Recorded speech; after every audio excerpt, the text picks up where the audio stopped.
The Emerald City of Oz. So this is part of the Complete Stories of Oz book by L. Frank Baum.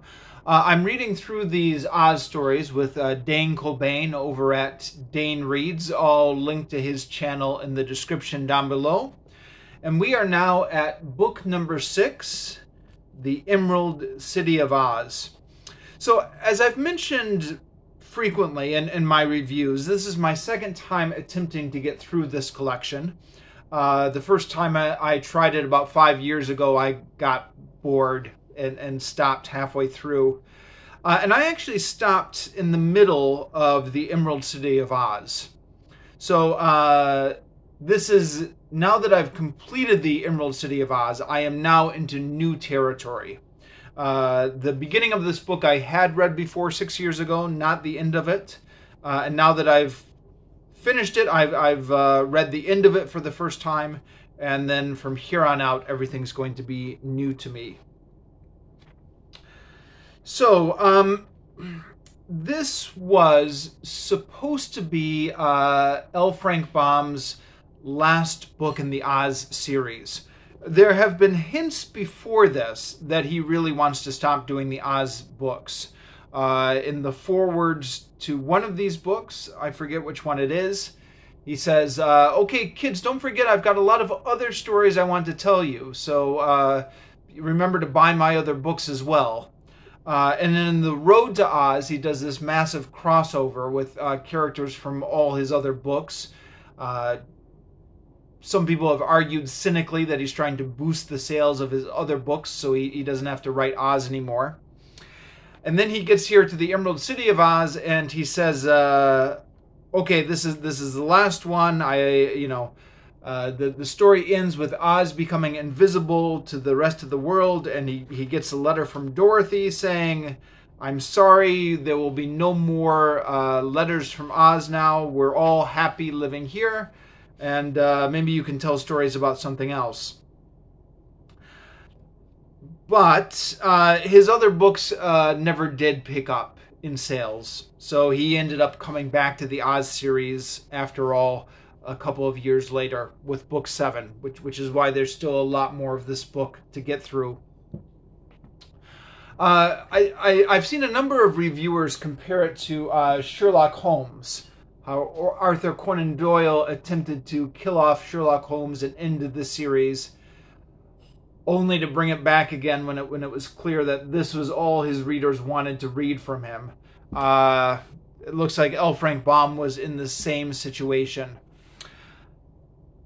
And I don't really blame L. Frank Baum so much, because you do definitely get the sense that he is running out of ideas.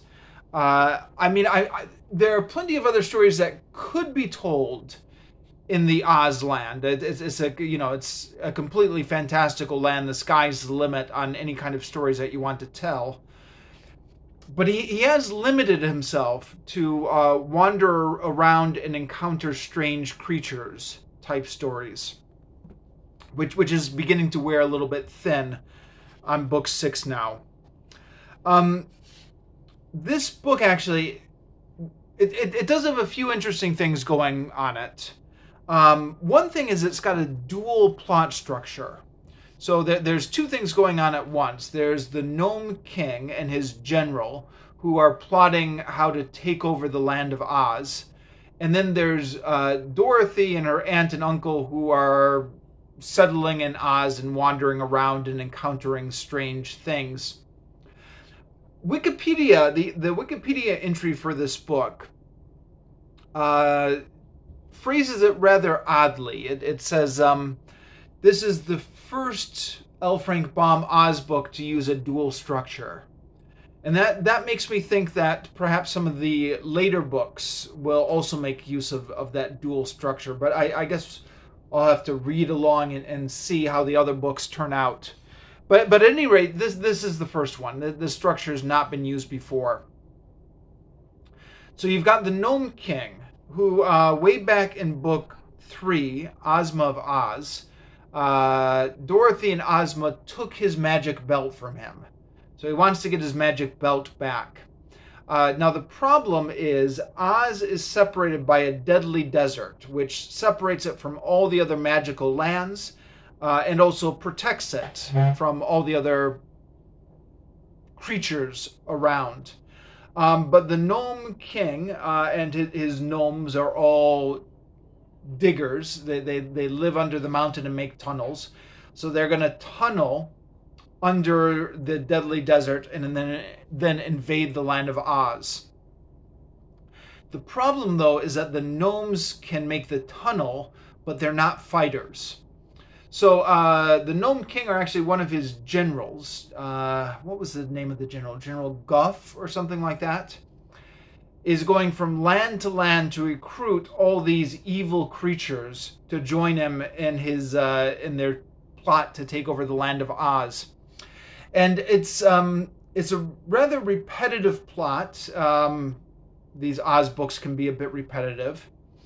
He goes to an evil land, and then as soon as they see him coming, they take him prisoner and they said, "Aha, you're in our land, we're going to kill you and eat you now," or something like that. And then he says, wait, listen to me. I'm planning on invading the land of Oz, and I want you to help me. And then they say, well, why should we help you invade the land of Oz? And he says, because you'll get to terrorize and enslave all the happy people who live there. And then they say, oh, okay, all right, we won't kill you after all. We will join you. So variations on that theme ended up playing out, I think, 3 different times as the gnome general goes to 3 different lands. While all that's going on, there's a separate plot happening. So Dorothy is back in Kansas with Toto and Auntie Em and Uncle Henry. And it appears that Uncle Henry can't pay his loan back to the bank. So they're going to lose their farm, and they're going to be sleeping out in the streets and working in washing dishes in restaurants, or I don't know. So Dorothy gets the idea to go to Ozma and ask Ozma to help. So Ozma's got this magic belt where she can transport Dorothy back. So Dorothy goes over. Ozma says, "What a splendid idea. We'll have your uncle and aunt live with us here in Oz, and you can stay here with us in Oz, and we'll all be happy here in Oz together." And then they transport Dorothy and her aunt and uncle over to Oz. Oh, and there's an interesting thing going on here. There was, I mentioned in my review of The Road to Oz that L. Frank Baum was beginning to turn Oz into a utopian land, which seemed to have hints of some sort of communist or socialist type order. And that comes on even stronger in this book. There's a passage here. This is about half a page, but this might be worth reading. It says, altogether, there were more than 500,000 people in the land of Oz. Although some of them, as you will soon learn, were not made of flesh and blood as we are. For example, the Scarecrow and the Tin Woodman, etc. And every inhabitant of that favored country was happy and prosperous. No disease of any sort was ever known among the Ozites, and so no one ever died unless he met with an accident that prevented him from living. So this clears up what was maybe stated a little bit clumsily in the previous book. I guess people can die in the land of Oz, but they don't get old and they don't get disease. They just will die from... You could die from getting like a spear through your chest. And not that happens in these books, but for example. But you wouldn't get sick or die. And in fact, later in this book, some sentient bread will get eaten up by Toto. So I guess there will be some, casualties in this very book in the Land of Oz. But more on that later. Okay, so no one ever died unless he met with an accident that prevented him from living. This happened very seldom indeed. There were no poor people in the Land of Oz because there was no such thing as money, and all property of every sort belonged to the ruler. The people were her children, and she cared for them. Yeah, it almost sounds like, the Tsar of Russia or something, doesn't it? Each person was given freely by his neighbors whatever he required for his use. Now that sounds like the book of Acts, huh? Which is as much as anyone may reasonably desire. Some tilled the lands and raised great crops of grain, which was divided equally among the entire population, so that all had enough. Okay, that sounds like Marxism, right? There were many tailors and dressmakers and shoemakers and the like, who made things that any who desired them might wear. Likewise, there were jewelers who made ornaments for the person which pleased and beautified the people, and these ornaments also were free to those who asked for them. Each man and woman, no matter what he or she produced for the good of the community, was supplied by the neighbors with food and clothing, and a house and furniture and ornaments and games. If by chance the supply ever ran short, more was taken from the great storehouses of the ruler, and I guess the ruler here would be Ozma, which were afterward filled up again when there was more of any article than the people needed. So okay, so it's some sort of communist utopia, but Ozma is controlling the grain supply. Ozma is controlling the storehouses. So sounds like Leninism here, huh? A very strong central leader. Everyone worked half the time and played half the time, and the people enjoyed the work as much as they did the play, because it is good to be occupied and to have something to do. There were no cruel overseers set to watch them, and no one to rebuke them or to find fault with them. So each one was proud to do all he could for his friends and neighbors, and he was glad when they would accept the things he produced. So it sounds almost like a little manifesto for how society should be organized. And if you go to the Wikipedia entry for this book, it says that I guess L. Frank Baum was part of a movement of utopian fantasy writers. But it also says that there's some debate about whether or not this was intended to be fantasy, or whether or not this was intended to be a blueprint for society. And a lot of that debate hinges on the very next paragraph, which reads, "You will know by what I have told you that the Land of Oz was a remarkable country. I do not suppose such an arrangement would be practical with us, but Dorothy assures me that it works finely with the Oz people." So yeah, is this meant to be applied to our society, or is this just pure fantasy? I guess it's an open question. Now, this is part of the evolution of the Land of Oz that's been occurring since Book 1. In Book 1, the Land of Oz was a very scary place where there were monsters everywhere. There were the giant spiders and the fighting trees, and there was the Kalidas with the heads of tigers and the bodies of bears. Now Oz is a utopia where everyone's happy all the time, and there's no disease, and hardly anybody ever dies. Now there is an extent here. There is an attempt here to address some of what was in the books before, and this is on the next page. So it says, "In some of the dense forest there lived great beasts of every sort. Yet these were for the most part harmless and even sociable, and conversed agreeably with those who visited their haunts. The Kalidas, beasts with bodies like bears and heads like tigers, who had been one of the monsters in the first books, had once been fierce and bloodthirsty, but even they were now nearly all tamed, although at times one or another of them would get cross and disagreeable.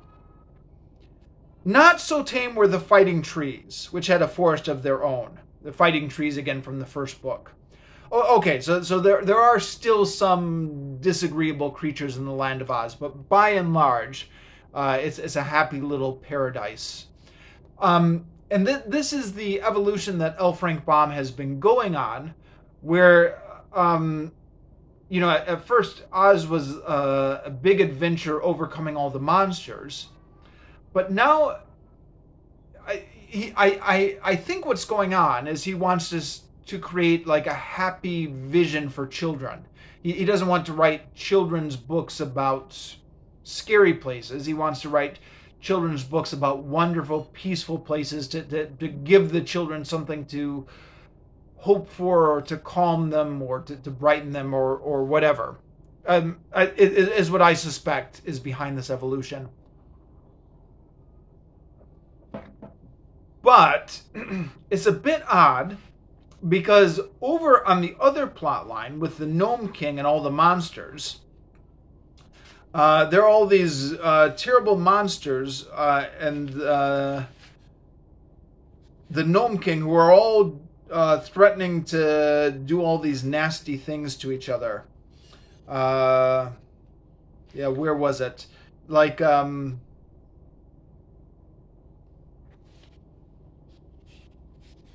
in one of the previous chapters with the Gnome King, the Gnome King, he threatened to slice one of his subordinates up into little pieces and feed him to the dogs.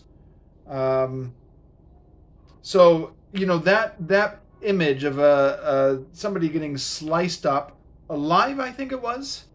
Where was that passage?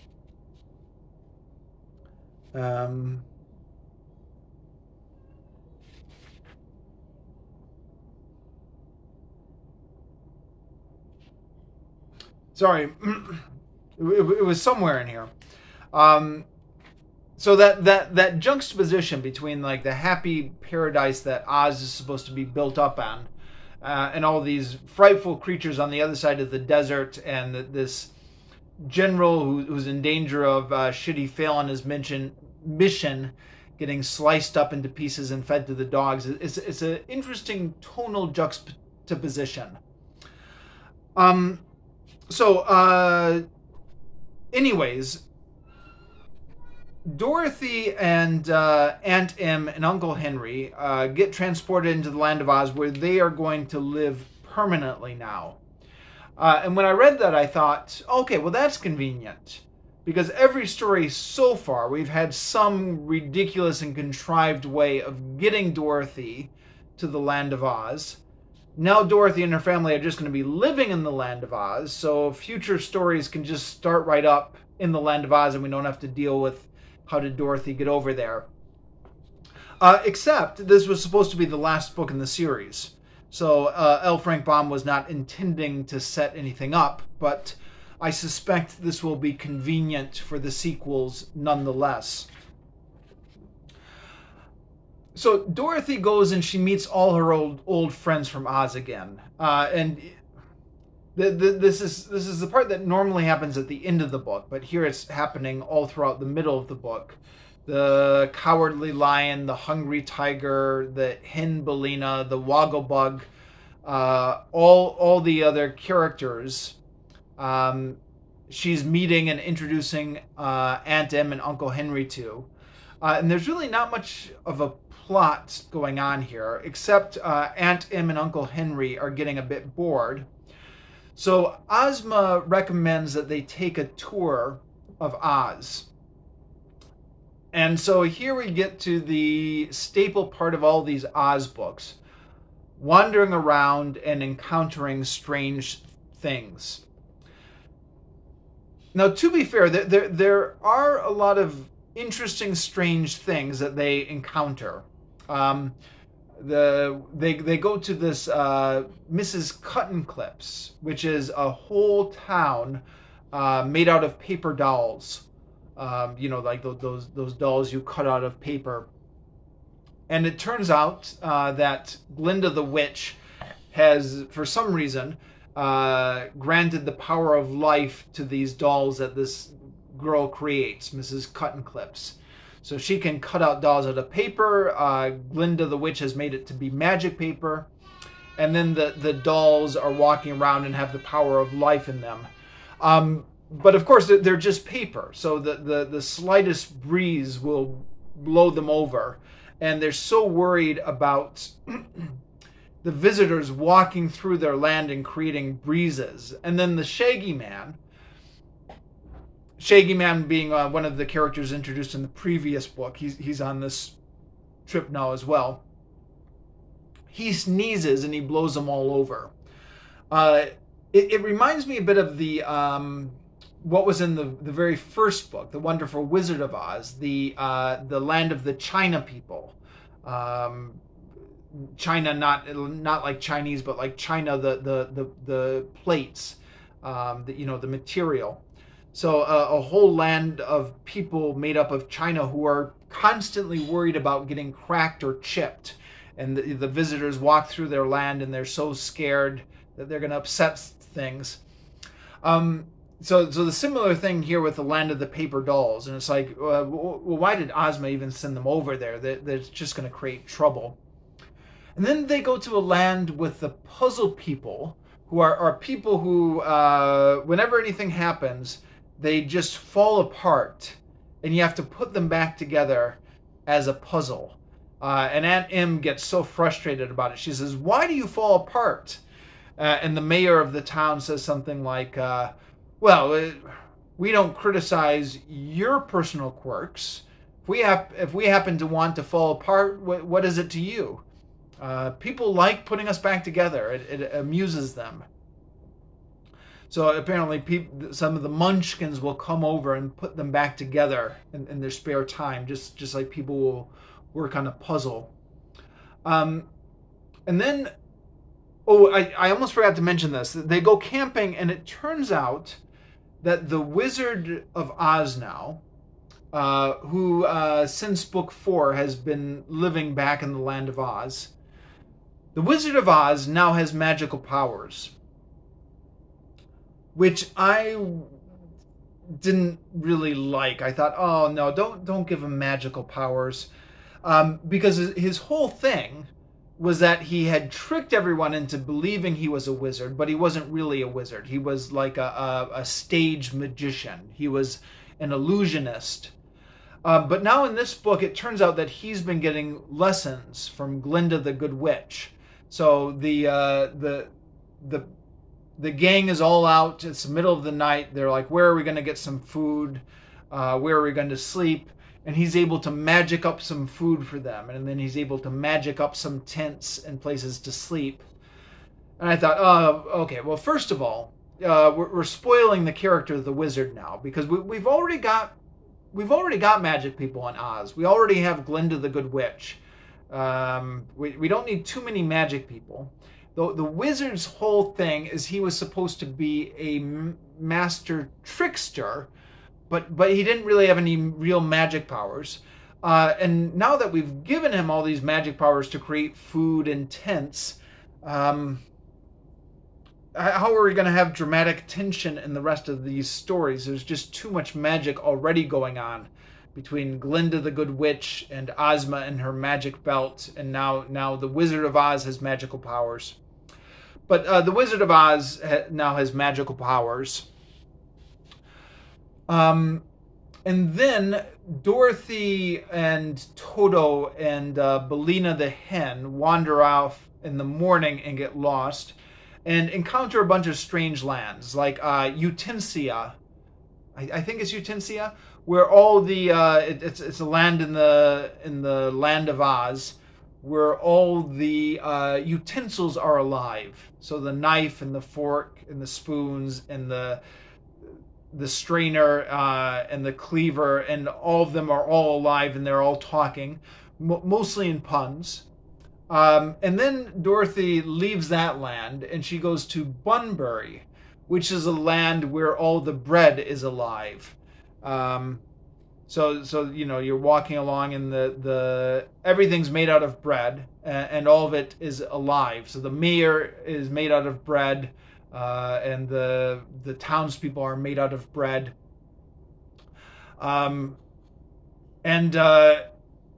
They try their best to behave, but it ends with Toto eating 3 crumpets where Dorothy is away. Although Bellina the hen says it wasn't Toto's fault because the crumpets dared him to do it. And then Bellina pecks the raisin eyes off of one of the citizens. And it of course it's played for laughs, with the citizens of the town getting so upset, and Dorothy saying, "Well, look, you can't be angry at us. You are really delicious, and we've been doing our best. But if some of you are going to get eaten, it's just to be expected."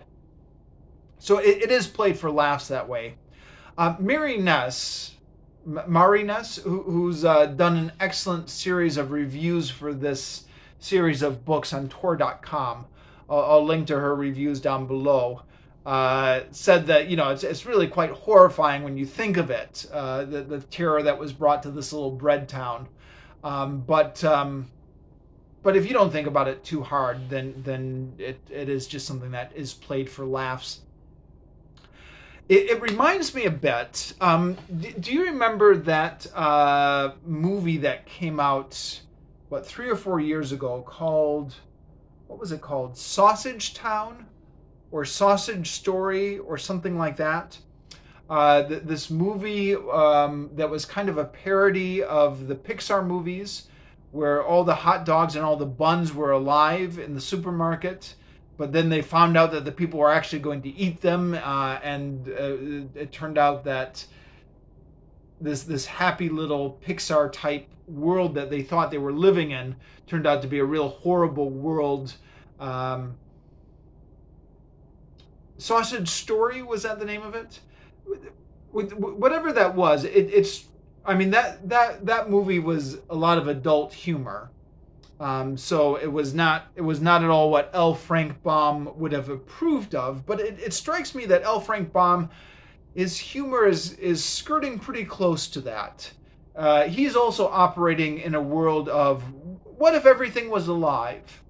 It would be wonderful at first, but then sooner or later, the people in the land of bread are going to get eaten. And then it won't be such a wonderful place.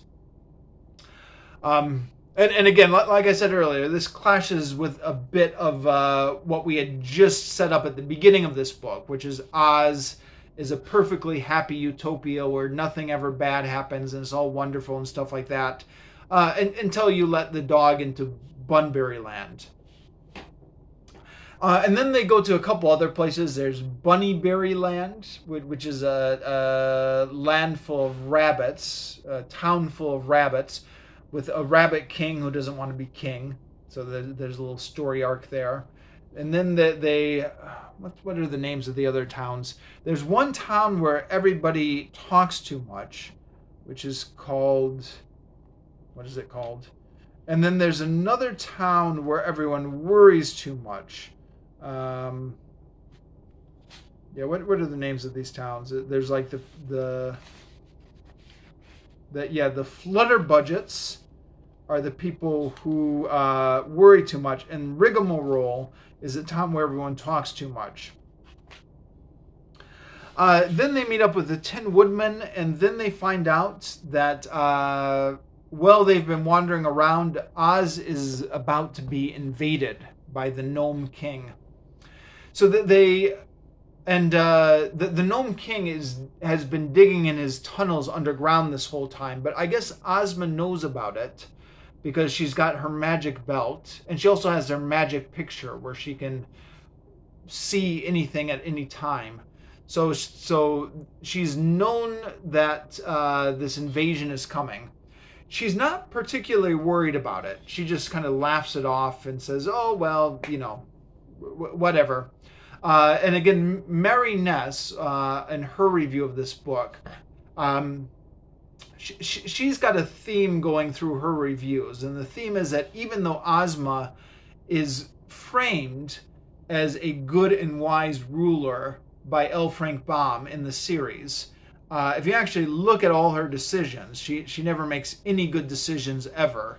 And Mary Ness adds this to the list of decisions that Ozma completely blew. That, you know, your land is about to be invaded. It would be nice if you would take it seriously. Ozma has developed a pacifist stance, which is she's not going to fight. Fighting never solves anything. Which is a different stance than she took in Ozma of Oz, where she was marching her army in to invade the land of Ev. So I don't know, inconsistencies or character evolution going on, or who knows. But the other people convince Ozma that they need to do something. And then they start talking about this fountain, which is in the Emerald City, called the Fountain of Oblivion, where if anybody drinks from it, they instantly forget everything, like everything. They forget who they are. And the Scarecrow says, I've got an idea of how we can save ourselves from the invaders.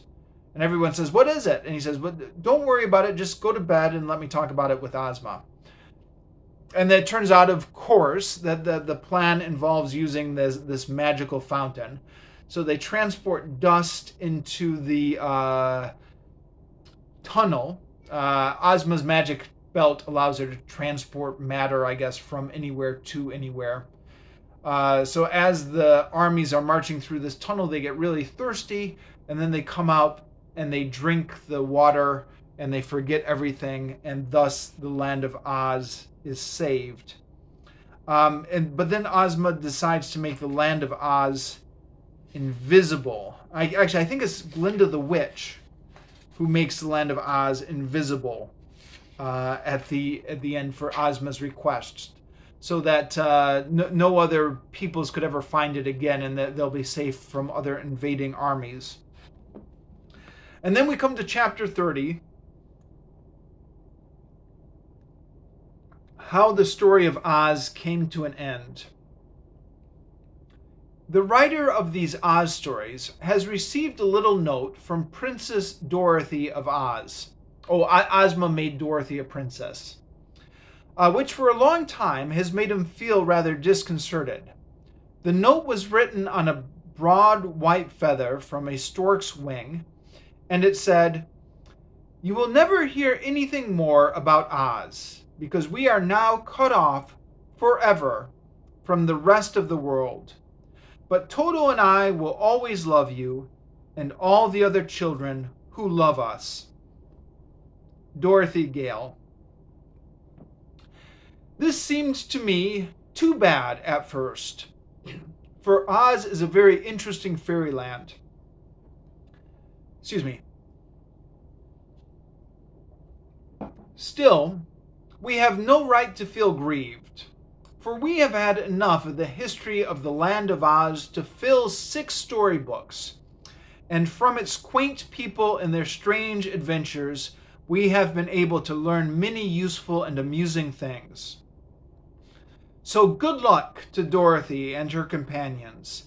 May they live long in their invisible country and be happy. The end. So don't ask me for any more Oz books. It's over. They're invisible. Dorothy has wrote her last letter. I can't contact them anymore. The Oz books are finished. But then, of course, a couple years later, he comes back with more when he needs the money. But yeah, so just like Sir Arthur Conan Doyle and Sherlock Holmes, it keeps trying to end the series, keeps having to bring it back. So yeah, that was the Emerald City of Oz. I will link to Dane's video when he posts it. At the moment of recording, I haven't seen it yet. And then we're off next to the next one, the Patchwork Patchwork Girl of Oz. So we're working our way through the 14 and a half Oz stories by L. Frank Baum. And Dane on his channel has mentioned, was it on his video or was it in the comments? Anyways, somewhere Dane has mentioned the possibility of continuing on with the Oz series past L. Frank Baum and into the other authors who continued the series after L. Frank Baum died. And I think I'd be up for that. These books have their ups and their downs, but it's interesting to follow through a series and just see how things evolve. Even if sometimes the choices are for good and sometimes the choices are not so good. It's still interesting. So we could be stuck with these Oz books for quite some time. But next one is the Patchwork. What is it? The Patchwork. Yeah, Patchwork Girl of Oz for next time.